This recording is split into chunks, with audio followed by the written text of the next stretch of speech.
जोधपुर गांव की रहने वाली ललिता अपनी दो बहुएं सीता और सीमा के साथ अपने घर में खुशी खुशी रहती थी। ललिता अपनी दोनों बहुओं से बेटी के जैसा व्यवहार करती थी।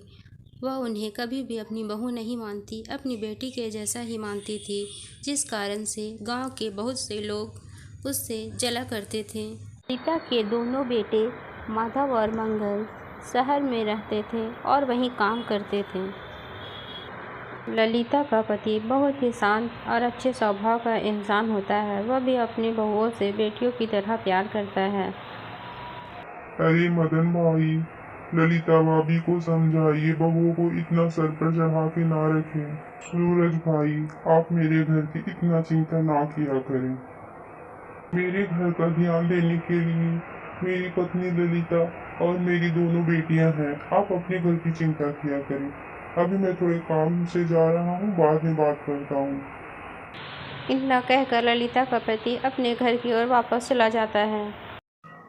क्या बात है जी, आज इतनी देर लगा दी आपने आने में?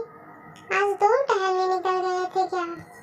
मैं कब से राह देख रही थी, आप आए नहीं। हम लोगों को बाजार जाना था, इसलिए मैं कब से राह देख रही थी, लेकिन आप आए ही नहीं। क्या हो गया, कोई बात हो गई क्या? आपका चेहरा इतना उतरा हुआ क्यों है? किसी ने कुछ कहा क्या आपसे? क्या बताऊँ ललिता, आजकल लोगों को अपने घर की कम और दूसरों के घर की ज्यादा फिक्र रहती है। चाहे खुद के घर में कितनी भी परेशानी क्यों ना हो, लेकिन वो तो दूसरा ही का घर ताकते झांकते रहते हैं। वो अपने पड़ोस का सूरज है ना, वो ही मुझसे कह रहा था अपनी बहुओं को संभाल कर रखो। बहुत सर चढ़ा दिए भाभी जी ने।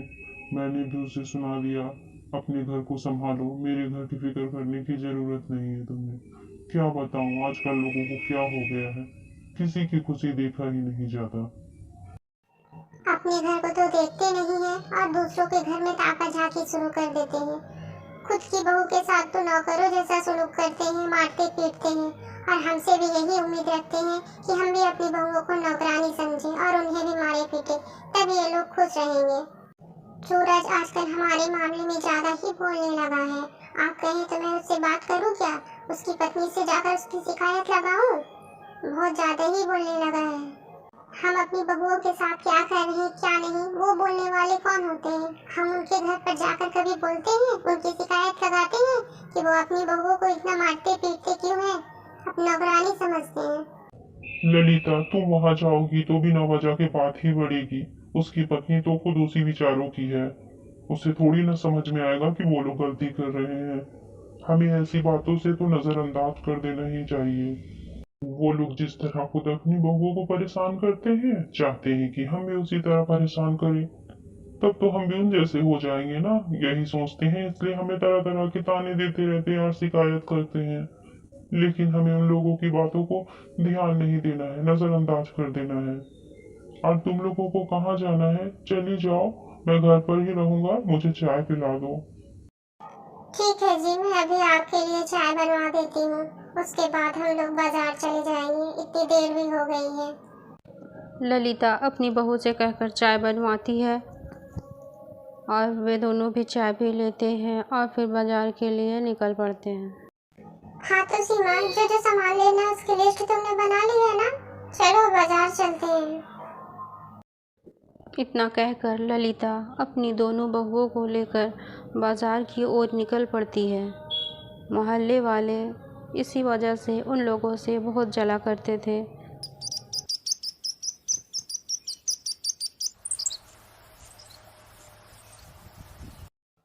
मम्मी, सारे सामान तो हो गए, लिस्ट में जितने भी सामान थे सारी की खरीदारी हमने कर ली है, सारे शॉपिंग हो गए हैं। अब चलिए चलकर हम लोग पानी पूरी खा लेते हैं, क्योंकि पानी पूरी के बिना तो शॉपिंग ही अधूरा रहता है।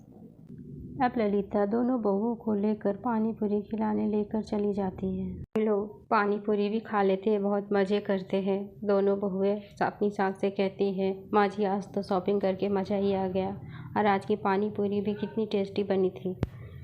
अब ललिता कहती है, अब पानी पूरी से तुम लोगों का पेट भर गया तो घर चले, क्योंकि पिताजी भी घर पे राह देख रहे होंगे। इतना कहकर वे लोग घर की ओर निकल पड़ते हैं। घर पहुंचकर ललिता को पता चलता है कि उसके दोनों बेटे शहर से आने वाले हैं। क्या कहा जी आपने? हमारे दोनों बेटे आने वाले हैं? कल ही तो मेरी बात शाम से हुई थी, लेकिन उसने तो मुझे कुछ भी नहीं बताया। आपको कब फोन किया? इतने दिनों के बाद दोनों को तो छुट्टी मिली है, जो गांव वापस आ रहे हैं। मेरी तो आंखें तरस गई उन दोनों को देखने के लिए। मेरे बच्चे, उन्हें तो छुट्टी ही नहीं मिलती है जल्दी, ऐसा काम मिला है। तुम लोग के बाजार निकलते ही तो बच्चों का फोन आया था और तुम लोग अपना फोन घर पर ही छोड़कर चले गए थे, इसलिए मुझसे ही बता दिया। 1-2 दिन के बाद ही आ जाएंगे शायद। अब मैं आराम करने जा रहा हूँ, तुम जाकर दोनों बच्चियों को भी बता दो, उन्हें भी कहाँ पता होगा। इतना कहकर रामलाल अपने कमरे की ओर चला जाता है। ललिता दोनों बहुओं को बुलाती है और कहती है, तुम लोगों को पता है, हमारे बाजार निकलने के बाद शाम और माधव को फोन आया था। हम तो अपना फोन घर पर ही छोड़कर चले गए थे। उन लोगों को छुट्टी मिल गई है, वो 1-2 दिन के बाद गांव वापस आ रहे हैं। अच्छा हुआ जो हमने आज ही बाजार से सारा सामान ले लिया, नहीं तो बहुत दिक्कत हो जाती। ये सब सुन दोनों बहुएं बहुत ही खुश हो जाती है और उनका चेहरा खिल उठता है। अब सभी लोग आने की खुशी में बहुत ही तैयारी करते हैं, पूरा घर साफ सुथरा करते हैं और अच्छे अच्छे पकवान बनाते हैं। देखते ही देखते वो पल भी आ जाता है जब दोनों बेटे घर आ जाते हैं। बेटों के घर आने से मानो घर में रौनक सी आ जाती है। सभी लोग बहुत खुश हो जाते हैं। सभी लोग साथ बैठकर खाना खाते हैं, ढेर सारी बातें करते हैं। अभी 2 ही दिन बीते होते हैं कि कंपनी से फ़ोन आ जाता है और दोनों को फिर से वापस जाना पड़ता है, जिससे पूरा परिवार उदास हो जाता है। अभी आए हुए 2 ही दिन हुआ है और वापस से बुला ले रहे हैं। ऐसा भी भला कोई करता है क्या? एक तो इतने दिनों पर छुट्टी मिलती है, ऊपर से बुला ले रहे हैं वापस। माँ, कंपनी में लगता है जरूर कोई जरूरी काम होगा, तभी तो हम लोगों को बुलाया है ना। हम फिर से वापस आ जाएंगे, अभी आप परेशान ना हो। इतना कहकर दोनों बेटे चले जाते हैं और पूरा घर फिर से उदास हो जाता है। बच्चों को बुला लिया इतनी जल्दी? अभी तो 2 ही दिन हुए थे, थोड़ा और वक्त दे देते। बहुएं भी दोनों उदास हो गईं। 2 पल अच्छे से बात भी नहीं कर पाई और मेरा बेटा चला गया। ऐसा भी कोई करता है भला? ऐसा भी क्या काम है कि 2 पल अपने परिवार को ना दे सके? दोनों बच्चियों का कितना मन था कि घूमने जाएं बाहर, पिकनिक मनाएं पूरे परिवार के साथ, लेकिन ऐसा कुछ भी नहीं हो पाया। अब पता नहीं कब छुट्टी मिलेगी और कब वो लोग आएंगे। 2 दिन की खुशी मिली और फिर से पूरा घर उदास हो गया। बच्चों का मन भी उदास हो गया। अरे ललिता, ऐसा मन छोटा मत करो तुम। कंपनी में जरूर कोई जरूरी काम आ गया, तभी तो दोनों को फोन कर बुलाया है ना। अब दोनों बच्चियों को तुम ही संभालो। दोनों बच्चियों का मन भी तो और उदास हो गया होगा। जाओ, अब उन्हें भी थोड़ा समझा दो, वो जल्द ही वापस आएंगे। बोले हैं दोबारा से जल्दी छुट्टी मिलेगा और वो फिर आएंगे, तब हम खूब मजे करेंगे और पिकनिक भी मनाने जाएंगे। मैं जानती हूँ तुम दोनों बहुत उदास हो, और उदास हो भी क्यों ना, भला इतने दिनों के बाद आए भी और इतनी जल्दी कंपनी वालों ने बुला लिया। तुम दोनों अपना मन उदास मत करो, मेरे दोनों बेटे जल्द ही आ जाएंगे। अभी हो सकता है कुछ जरूरी काम हो, इसलिए उन्हें जाना पड़ गया। जब आएंगे तो हम फिर खूब मजे करेंगे और बाहर घूमने भी चलेंगे। अब तुम लोग खुश रहो। मन तो मेरा भी बहुत उदास है, पर क्या करें, काम ही ऐसा है, काम भी ना करे तो परेशानी है ना।